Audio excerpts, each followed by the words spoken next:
Assalamu alaikum, chers frères et sœurs. Et si je vous disais que le Coran n'a pas commencé avec Muhammad Hussein?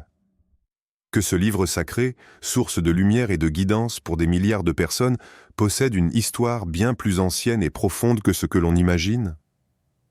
Aujourd'hui, je vous invite à découvrir l'histoire complète du Coran, comme vous ne l'avez jamais vu. Nous allons explorer ses origines célestes, sa révélation miraculeuse, les étapes cruciales de sa transmission et sa préservation à travers les siècles. Cette vidéo vous emmènera au-delà des idées reçues pour comprendre la grandeur, la beauté et la sagesse unique du Coran. Préparez-vous à un voyage exceptionnel à travers le temps et l'espace, à la rencontre d'un livre éternel qui continue de façonner le destin de l'humanité. Voici le récit complet du Coran, dévoilé pas à pas. Avant de commencer cette vidéo, n'oubliez pas de liker cette vidéo, car cela nous donne beaucoup de force pour continuer à partager du contenu bénéfique. Et je vous invite à vous abonner à notre chaîne et d'activer la cloche de notification pour rester informé de nos prochaines publications sur la foi islamique. Merci et bonne vidéo. La révélation du Coran à Muhammad As marque un tournant historique et spirituel unique, un moment où le ciel et la terre se sont rencontrés pour changer le cours de l'humanité. Tout commence lors de la célèbre nuit du destin, Laylat al-Qadr, une nuit sacrée dont le Coran lui-même affirme qu'elle est meilleure que 1000 mois. Surat al-Qadr. C'est dans la solitude de la grotte de Hira, où Muhammad Ozaï se retirait régulièrement pour méditer, que le premier message divin lui fut transmis. Le choc de cette première révélation fut immense. Jibril, Gabriel, l'archange messager, lui apparut avec une présence imposante et lui ordonna « Lis, Iqra ». Muhammad, illettré, répondit qu'il ne savait pas lire. Mais Jibril répéta 3 fois cet ordre, puis lui transmit les premiers versets révélés, extraits de la sourate Al-Alaq. « Lis au nom de ton Seigneur qui a créé l'homme d'une adhérence ». Ce moment bouleversa profondément le prophète, marquant le début de sa mission prophétique. Au-delà du simple message, cette révélation inaugura un dialogue continu entre le divin et l'homme. Muhammad Benz reçut les paroles du Coran graduellement, pendant 23 années, guidant non seulement sa communauté, mais aussi l'humanité entière vers la lumière. Le rôle de Jibril fut fondamental, assurant la transmission fidèle des versets, veillant à ce que chaque mot, chaque son, soit parfaitement communiqué. Ce moment initial n'était que le commencement d'un processus divin qui allait non seulement transformer Muhammad Obis, mais également laisser un héritage spirituel et moral inestimable. La révélation incarne la volonté divine de guider l'homme, offrant un cadre complet de vie, de foi et de justice. Ainsi débuta l'histoire du Coran, un livre révélé qui continue d'inspirer et d'éclairer des milliards de personnes à travers le monde. Dans la société arabe pré-islamique, la tradition orale occupait une place centrale. Avant même la révélation du Coran, les poètes, conteurs et orateurs transmettaient leurs œuvres de mémoire, faisant de l'oralité un art et un mode de transmission privilégié. Cette culture a profondément influencé la manière dont le Coran a été reçu et conservé. Dès les premières révélations, Muhammad encouragea ses compagnons à mémoriser le livre. Beaucoup d'entre eux devinrent des hafiz, ceux qui gardent le Coran dans leur cœur. Ce n'était pas un simple exercice de mémoire, mais un engagement sacré, une responsabilité divine. Des hommes et des femmes, jeunes et vieux, consacrèrent leur vie à apprendre les versets par cœur, assurant ainsi la transmission fidèle. Cette tradition orale eut un impact immense sur la précision du Coran. La mémorisation collective créa un réseau de vérification, où les erreurs étaient immédiatement corrigées. Le prophète lui-même répétait souvent les versets pour renforcer leur mémorisation. Ainsi, le Coran fut conservé non seulement par l'écriture, mais par une mémoire vivante, assurant son intégrité et sa pureté à travers les générations. Dès le début de la révélation, bien que la transmission orale fût primordiale, Muhammad Az ordonna également que les versets soient consignés par écrit. Cette double méthode garantissait la préservation et la diffusion du message divin.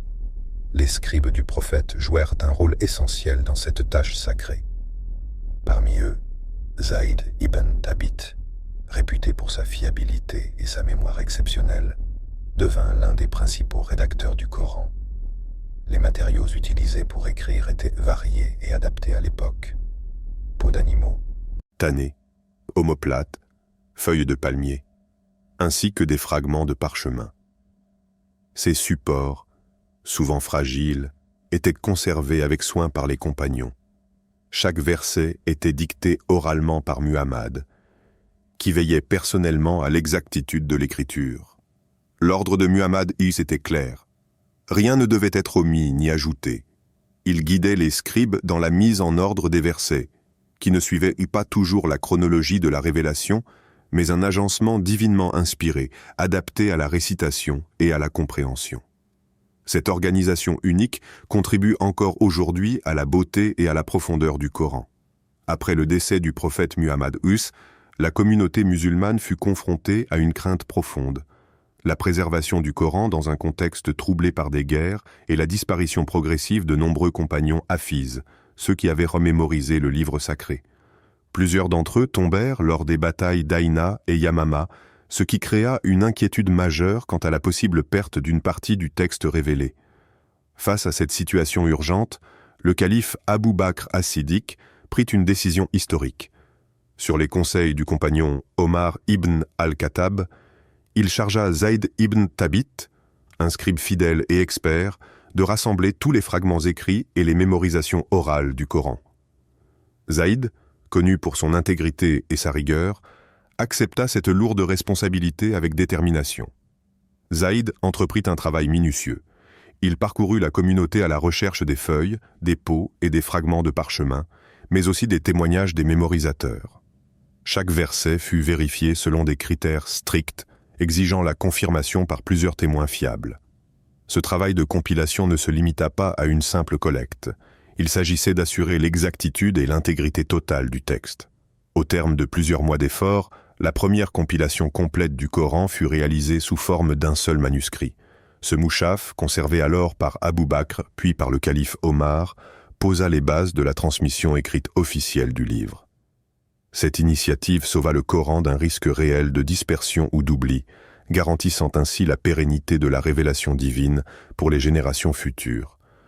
Après la compilation initiale du Coran sous le califat d'Abu Bakr, une nouvelle problématique apparut au fil du temps, les différences croissantes dans les modes de récitation selon les régions. En effet, à mesure que l'islam se répandait au-delà de la péninsule arabique, certains groupes récitaient le Coran avec des variantes dialectales ou légères modifications qui, bien que subtiles, risquaient de créer des divisions ou des malentendus. Face à ce défi, le troisième calife, Othman ibn Affan, prit une décision cruciale pour l'unité de la communauté musulmane. Il ordonna la création d'une version standardisée officielle du Mouchaf, basée sur le manuscrit compilé par Zayd ibn Thabit et la récitation de la tribu de Quraysh, à laquelle appartenait le prophète Muhammad. Cette version fut rigoureusement vérifiée pour garantir sa conformité absolue avec la révélation originelle. Pour réaliser ce projet, Uthman constitua une commission composée des compagnons les plus fiables et savants, dirigée notamment par Zayd ibn Thabit. Leurs travaux aboutirent à la rédaction de plusieurs copies identiques du Coran, parfaitement uniformes.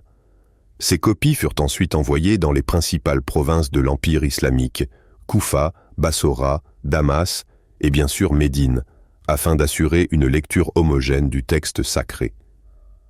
Par cette démarche, Uthman mit fin aux divergences naissantes, protégeant ainsi le Coran contre toute altération ou confusion. Ce travail d'unification est considéré comme un miracle historique, garantissant que le Coran que nous lisons aujourd'hui est rigoureusement celui révélé aux prophètes, inchangé à travers les siècles. L'initiative d'Uthman est un pilier fondamental dans l'histoire de la préservation du livre sacré. Le Coran ne se résume pas à un simple texte, il est le centre d'un vaste univers de sciences qui enrichissent sa compréhension et sa récitation. Parmi ces disciplines, le tajwid occupe une place essentielle. Cette science précise les règles de prononciation pour réciter le Coran avec une beauté et une justesse parfaite, respectant la mélodie divine transmise depuis le prophète. Chaque lettre, chaque son a son importance, assurant une transmission orale sans erreur. Les qira'at, ou lectures, sont quant à elles des variantes authentiques de récitation qui reflètent la richesse linguistique et dialectale du monde arabe à l'époque. Ces différentes lectures, reconnu par des autorités savantes, atteste de la flexibilité contrôlée du texte et montre comment le Coran s'adapte à différentes prononciations tout en préservant son sens.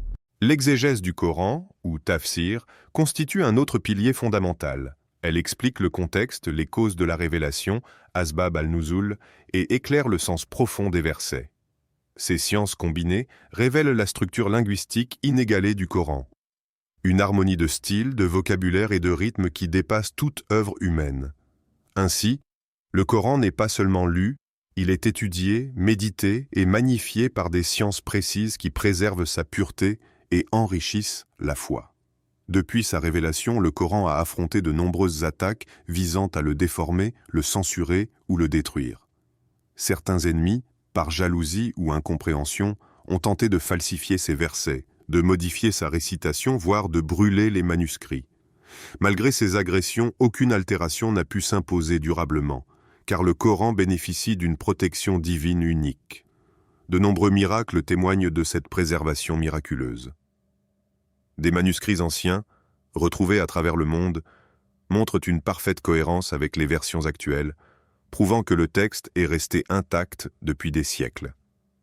Cette constance dépasse toute logique humaine, tant sur le plan linguistique que sur celui de la transmission orale.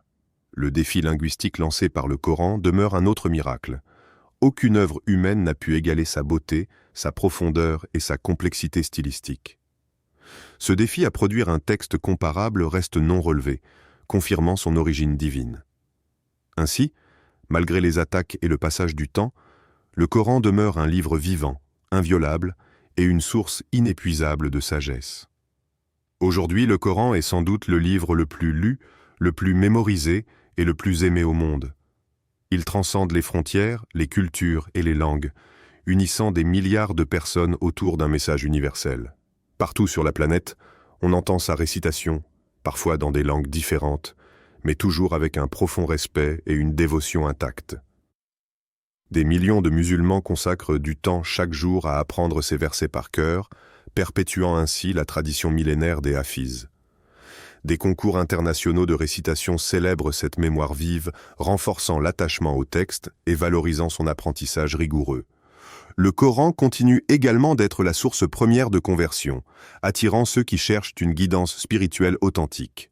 À l'ère du numérique, le Coran connaît une nouvelle révolution.